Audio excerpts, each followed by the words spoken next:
Hindi magtatagumpay ang bawat gawa ng kaaway. Tandaan po natin mga minamahal, ang gawa ng kaaway ito ay nanggugulo lang sa ating buhay. Pero pag ito po ay in-entertain po natin mga minamahal, tayo po ay mawawala sa paglilingkod natin sa Diyos. Kinakailangan nakapokus po tayo sa paglilingkod natin sa mahal na Panginoon. Sabi nga ng banal na kasulatan ng ating pag-aaralan mga minamahal, ang puntong ng buhay naghihintay po sa atin. Amen. Yung puntong ng buhay, yung kaligtasan, naghihintay po sa atin. Kaya hindi tayo dapat nadi-distraction sa mga gawa ng kaaway sapagkat ibibigay talaga yan, mga minamahal. Ilalapit po sa atin yan, ilalapit at ilalapit po sa atin. Mismo sa harapan po natin, magugulat na lamang tayo. Minsan gagamitin pa yung kapwa po natin, mga loved ones. Minsan gagamit pa po ng iba-ibang paraan yan para ikaw ay ibagsak. Ang layunin ng dyablo, ibagsak ka.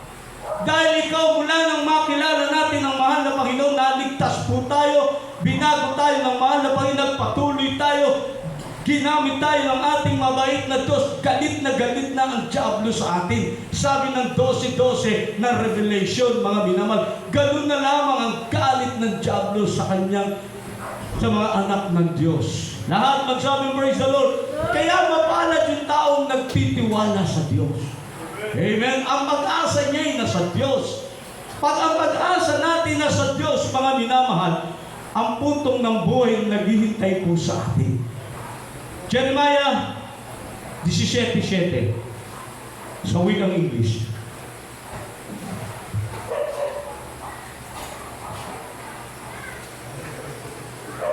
Wikang English, ano?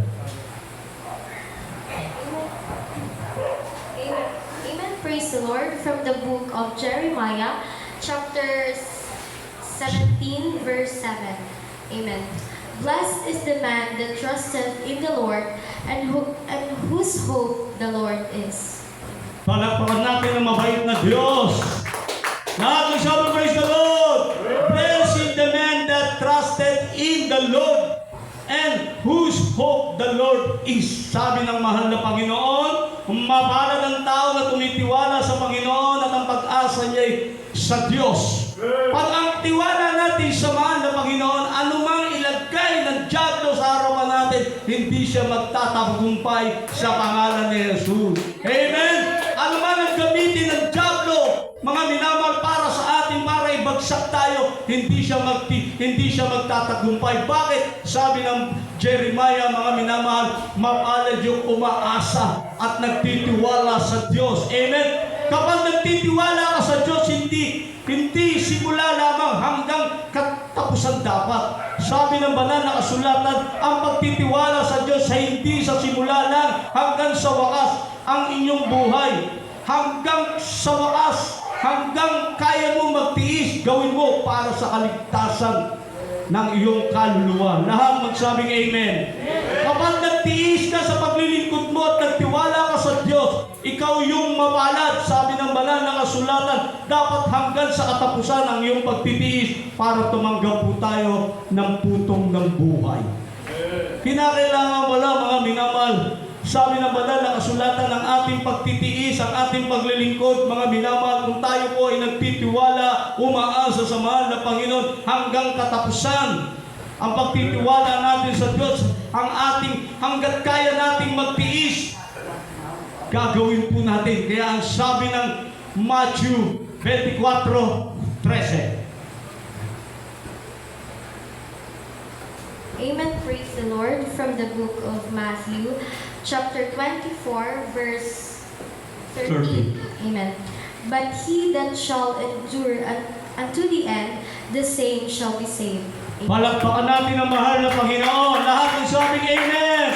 But his that shall endure unto the end, and the same shall be saved. Hanggang katapusan pala ang magtitiis natin, hanggang katapusan, mga minamahal. Kinakailangan tayo'y makarating hanggang sa katapusan. Kung tayo po ay nagtitiwala sa Diyos, mga minamahal, hanggang katapusan. Hindi pwede hanggang 1 taon lang. Hindi pwede hanggang 2 taon lang. Mga minamahal, dapat pag tayo po'y nagtitiwala sa ating mabait na Diyos hanggang sa wakas ang paglilingkod natin. Maraming nagsimula sa paglilingkod sa Diyos, pero pagdating sa alagitnaan, mga minamahal, tumatalikod na. Amen! Maraming naglilingkod, marami pong tinawag, mga minamahal, ang ating mabait na Diyos, mga minamahal. Pagdating, mga minamahal, sa kalagitnaan, sila po ay nawawala na sa paglilingkod. Amen! Pero ang sabi ni Jeremiah, mga minamahal, mapalad yung umaasa at nagtitiwala sa Kanya hanggang sa wakas. Sabi ng banal na kasulatan, dadapot ang magtiis hanggang sa wakas. Siya lamang ang maliligtas at magmamana ng langit at buhay na walang hanggan. Kaya ang paglilingkod po natin, mga minamahal, hindi lamang 1 buwan, 2 buwan, 3 taon, 4 na taon. Hanggang malakas ka, hanggat may hininga ka, maglilingkod ka sa mahal na Panginoon. Bakit? Dahil si Satanas narito na, may dalang galit para sa atin. Gagawin ni Satanas ang lahat para tayo hindi magmana ng langit, upang tayo hindi maligtas. I-distract tayo ni Satanas. Sabi ng banal na kasulatan, mga minamahal, ang paglilingkod ng mga Kristiyano dapat hanggang sa huling wakas ng iyong buhay. Nagpapatuloy ka, naglilingkod ka sa mahal na Panginoon, sumusunod ka sa kalooban ng mahal na Panginoon. Lahat magsabi, praise the Lord. Sa banal na kasulatan, sino yung tumalikod sa mahal na Panginoon? Si Judas Iscariote, mga minamahal, ilang taong kasama ng ating dakilang Diyos. Amen? Pero tumalikod pa siya. How much more ang iba? Kasama niya na ang dakilang Diyos, mga minamahal. Pero pagdating ng huli, mga minamahal, nasa kalagitnaan, mga minamahal, tumalikod si Judas, mga minamahal. Ipinagpalit niya ang kanyang kaligtasan sa 30 pirasong pila. Amen! Nainganyo siya, mga minamahal, dahil si Satanas, mga minamahal, inoperan siya. Ang kanyang isip binago ni Satanas dahil, mga minamahal, nasilaw siya doon sa 30 pirasong pila. Doon nagbago ang kanyang isip, kaya siya tumalikod sa ating mabait na Diyos, mga minamahal. Kinakailangan sa paglilingkod natin sa mahal na Panginoon, anumang ilalagay sa harapan natin, mga minamahal, kinakailangan sa Diyos tayo aasa, sa Diyos tayo magtitiwala. Amen? Dahil makapangyarihan si Satanas. Amen?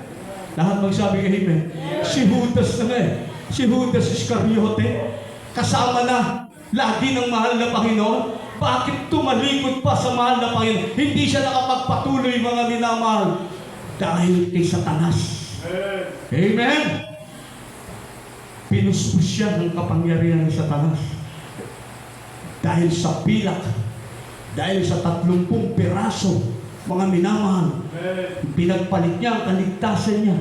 Nasa kamay na siya na mapagpalang Diyos, mga minamahal, bumitaw pa siya. Sabi ng Hebreo 10:31, mga minamahal, kakilakilabot na bagay ang malaglag sa amay ng Diyos. Amen? Nakilala mo na ang katotohanan. Nakilala mo na ang mabait na Diyos. Binago ka na ng mahal na Panginoon. Ginamit ka na ng ating mabait na Diyos. Pinagpala ka na ng mahal na Panginoon. Iniingatan ka ng ating mabait na Diyos. Malalaglag ka pa sa amay ng mahal na Panginoon. Kakilakilabot na bagay ang malaglag sa makapangyarihang kamay ng Diyos. Ganun nangyari kay Judas Iscariote. Nasa mapagpalang kamay na siya. Mga minamahal, ipinagpalit ni Judas sa 30 pirasong pila ang ating mabait na Diyos. Nakarating ba siya? Naaabot ba siya sa putong ng buhay na hinihintay sa Kanya? Kahabag-habag. Kaya tayo nag-aaral ng salita ng Diyos, mga minamahal. Kinakailangan, mga minamahal, ang kaligtasan, mga minamahal, nasa dulo. Wala sa unahan. May mga naglilingkod na tinawag, 1 buwan, 2 buwan, 3 buwan, pagdating na 1 taon, mawawala na. Kinakailangan ang paglilingkod natin sa ating mabait na Diyos. Kahit tayo nahihirapan. Amen. Kahit tayo pagod, patuloy pa rin tayo maglingkod sa Diyos. Kahit mahirap ka, kahit inaapi ka, kahit may cancer ka, kahit walang-wala ka, magtiis ka, magpatuloy ka hanggang sa kamatayan. Sabi ng banal na kasulatan, naghihintay sa iyo ang putong ng buhay. Ang magtiis hanggang sa wakas, siya lang ang maliligtas. Yan ang kailangan ng mga Kristyano. Amen. Hindi yung lilitaw, lulubog, parang palitaw, mga minamahal. Kinakailangan ng paglilingkod sa Diyos hanggang kaya mo magtiis. Magtiis ka, magpatuloy ka. Dahil sabi ng Bible, sa inyong pagtitiis, may pagwawagi ninyo ang inyong mga kaluluwa. Basa. Lucas 21:19.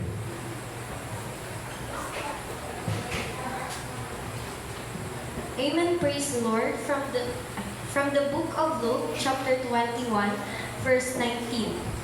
In your patience possess ye your souls. Amen. Lahat magsabing praise the Lord. In your patience in your soul.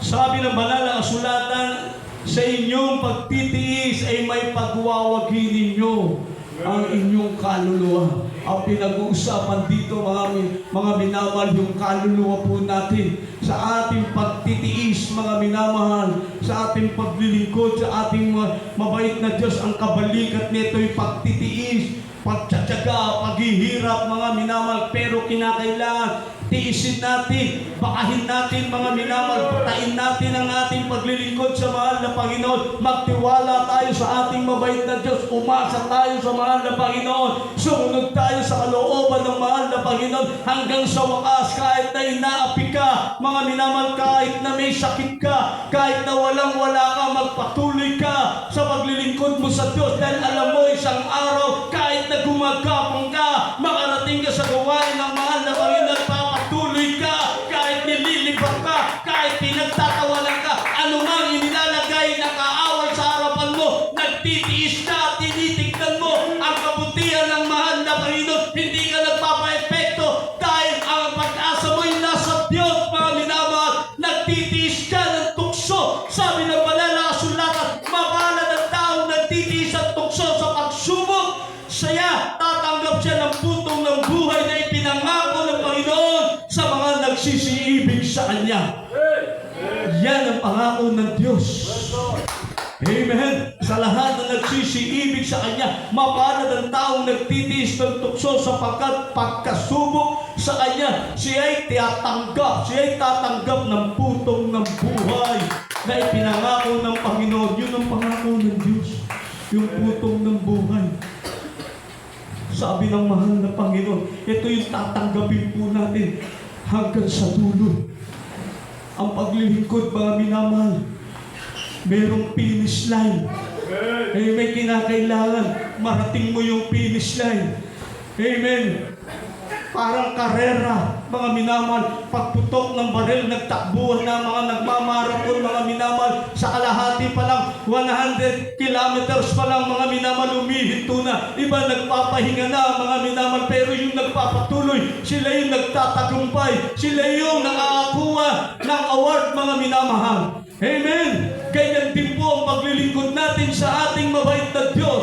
Kinakailangan makarating po tayo sa finish line, sa pangako ng ating dakilang Diyos. Kaya inilalagay ng kaaway ang lahat ng bagay para tayo mawala, para tayo mabalik sa kasalanan. Inilalagay, mga minamahal ng kaaway. Ganun na lamang ang galit ng Diablo. Bumaba siya rito, mga minamahal, dahil alam niya, konting panahon na lamang meron siya. Amen. Kaya tayo, mga minamahal, magpapatuloy tayo sa paglilingkod. Ang kaligtasan na sa dulo. Kahit pagod tayo, patuloy pa rin tayo maglingkod sa Diyos. Kahit mahirap, mga minamahal, kahit wala kang makain, kahit inaapi ka, kahit may sakit ka, kahit walang-wala ka, kahit pagod ka na, kahit na gumagapang ka na, nagpapatuloy ka sa hanggang kamatayan. Sabi ng banal na kasulatan, ikaw yung mapalad na naglilingkod sa mahal na Panginoon. Ikaw yung tatanggap ng putong ng buhay na ipinangako ng ating dakilang Diyos. Kaya pinagpala, mga minamahal. Sino yung pinagpala sa banal na kasulatan? kasulatan na naabot niya na, mga minamahal, ang tagumpay na binigay ng mahal na Panginoon. Si Apostol Pablo, mga minamahal, siya lang ang nakamit niyang tagumpay nang siya ay maglingkod sa mahal na Panginoon. Naabot niya ang kamatayan, hindi siya tumalikod sa ating dakilang Diyos. Nagpatuloy siya kahit siya nililiba, pinagtatawanan, kahit na siya pinagwiwikaan, mga minamahal, hindi tumalikod. Si Apostol Pablo, mga minamahal, mula umpisa hanggang sa kauli-hulihan, hanggang sa dulo, hanggang kunin ang kanyang buhay, na natili siya Apostol Pablo sa paglilingkod niya. Yan ang gusto ng mahal na Panginoon sa bawat isa po sa atin. Para makamit po natin ang pangako ng mahal na Panginoon. Last verse, Santiago. Amen. Praise the Lord. From the book of James, chapter 1, verse 12. Blessed is the man that endureth temptation, for when he is tried, he shall receive the crown of life, which the Lord had promised to them that love him. Amen. Palakpakan natin ang mahal na Panginoon. God bless you sa pagbabasa. Mapalad ang taong nagtitiis ng tukso sapagkat pagkasubok sa Kanya, siya ay tatanggap ng putong ng buhay na ipinangako ng Panginoon sa mga nagsisiibig sa Kanya. Grabe ang pangako ng Diyos. Kaligtasan ng buhay na walang hanggan. Kaya ang sabi ng mahal na Panginoon, ang magtiis hanggang sa wakas, siya lamang maliligtas at magpamana ng pangako ng mahal na Panginoon. Kaya mapalad yung nagtitiwala sa mahal na Panginoon at ang pag-asa niya sa ating dakilang Diyos. Sapagkat ang putong ng buhay ay igagawad sa kanyang mga anak ng Diyos. Ang paglilingkod sa Diyos, hindi isang beses lamang. Hindi isang taon, 2 taon, 3 taon, 4 na taon, 5 taon, at hihinto ka na. Hindi po. Ang paglilingkod sa Diyos, kinakailangan makamit mo ang pangako ng mahal na Panginoon hanggang sa wakas. Paglilingkuran mo ang mahal na Panginoon. Habang may hininga tayo, habang hawak pa natin ang ating buhay, kaya pa natin tumalo sa gawain ng Diyos, kaya pa natin itaas ang ating mga kamay, kaya pa natin ibuka ang ating mga labi, paglilingkuran natin ang ating mabait na Diyos. Hindi natin nahayaan na tayong talunin ng kaaway ng Diyos, katulad, mga minamahal, ni Judas, mga minamahal.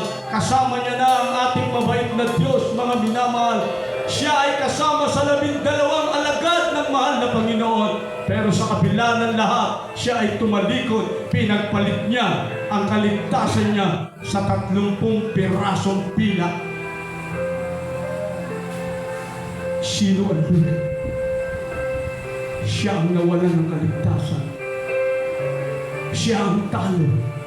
Pag tayo umatras sa paglilingkod natin sa mahal na Panginoon, pag nagpalamig-lamig tayo sa paglilingkod natin sa mahal na Panginoon, tayo ang lugi. Tayo po ang kawawa sapagkat ang pangako ng Diyos, putong ng buhay sa lahat ng nagsisiibig sa Kanya.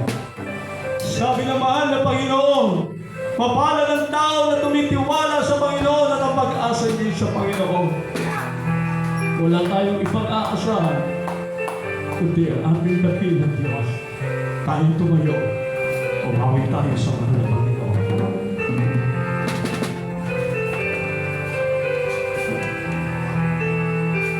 Purihin ang ating dakilang Diyos.